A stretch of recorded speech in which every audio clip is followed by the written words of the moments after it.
आजमगढ़ जिले के हरिऔध कला केंद्र में ब्रह्मर्षि स्वामी सहजानंद न्यास ट्रस्ट के कार्यक्रम में पहुंचे उत्तर प्रदेश के डिप्टी सीएम केशव प्रसाद मौर्य ने कहा कि देश के प्रधानमंत्री ने जब से देश की कमान संभाली है, महिला सशक्तिकरण की दिशा में तेजी से काम हो रहा है।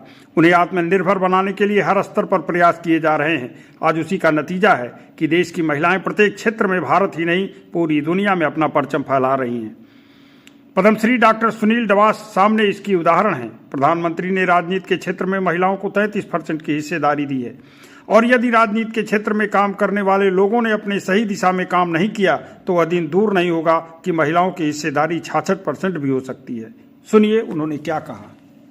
बस नहीं सोचिए, डॉक्टर सुनील जी जो अभी यहाँ बता रही थी, उन्होंने अपने भाषण में बताया कि जब घर से निकलना और जाके कबड्डी खेलना और ऐसे गांव सभा में जहां बेटियों के लिए मतलब गलत भाव से देखने का भाव रखने वाले लोग रहे हो, ऐसे समय भी अगर उन्होंने यह सफलता अर्जित की आज पद्मश्री के रूप में और भारत को स्वर्ण पदक दिला करके यहाँ पर आप सबके बीच में आई अपनी बात कही है, तो आप कल्पना, आज तो ऐसा कोई संकट ही नहीं है।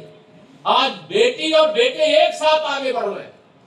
अगर भारत के बेटे भी क्रिकेट का विश्व कप जीत रहे हैं तो भारत की बेटियां भी क्रिकेट का विश्व कप जीत रही हैं। ये अंतर आया। दुनिया का हर खेल, कोई क्रिकेट हमारा खेल नहीं, कबड्डी तो हमारा भारतीय खेल है, लेकिन खेल के क्षेत्र में सबसे ज्यादा आकर्षण आजकल भारत में तो क्रिकेट की ओर रहता है।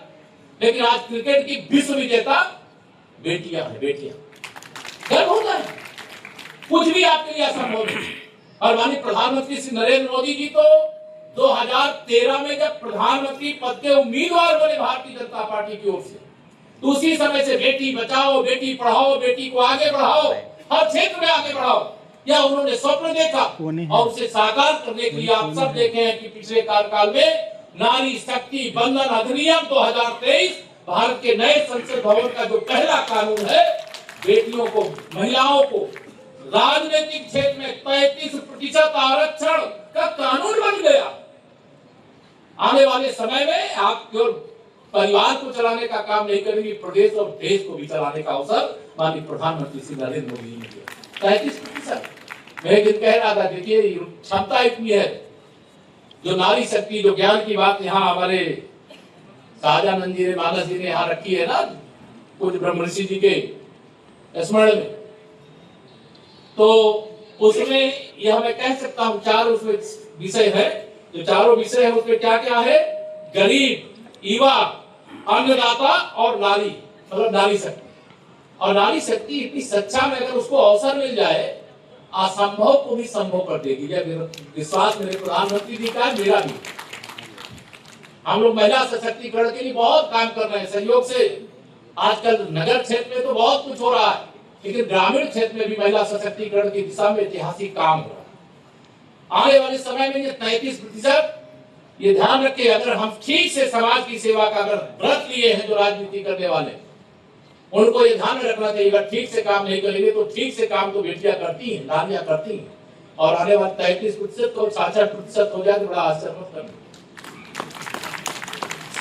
अगर सक्षम है तो उनको आगे बढ़ना चाहिए, देश को शक्तिशाली बनाना है। तो नारी शक्ति के बिना हम कैसे, आधी आबादी के बिना कैसे देश शक्तिशाली बनेगा? हमारा अन्नदाता अगर सक्षम नहीं होगा, अगर वो कोई चीज पैदा करता है, आप सब बच्चों के सामने लक्ष्य रखिए, अभी देश का बहुत बड़ी मात्रा में तो किसान के द्वारा सामान उत्पादन किया जाता है। सरकार जो तमाम रबी की, खरीफ की फसल खरीदती है, उसके अलावा भी बहुत सामान ऐसा तैयार किया जाता है, अगर बाजार में सही मूल्य नहीं मिला तो वो खेत में ही खराब हो जाता। हम किसान के बेटे हैं कि हम ये सब जानते हैं। खाद्य प्रसंस्करण की कोई भी यूनिट स्थापित करिए, हम दुनिया के किसी देश से क्यों लाएंगे, हम पूरी दुनिया में अपने देश में बना करके भेजने का काम करेंगे, जिससे मेरे खेत किसानों का सामान भी खेत में खराब नहीं होगा और हमारे बच्चों के हाथ में रोजगार भी ऐसा मौजूद होगा जिस रोजगार की तलाश नहीं करना है। आने वाला समय तो भारत का है। मैं शायद अतिशयोक्ति इसको नहीं मानेंगे, मुझे ऐसा लगता है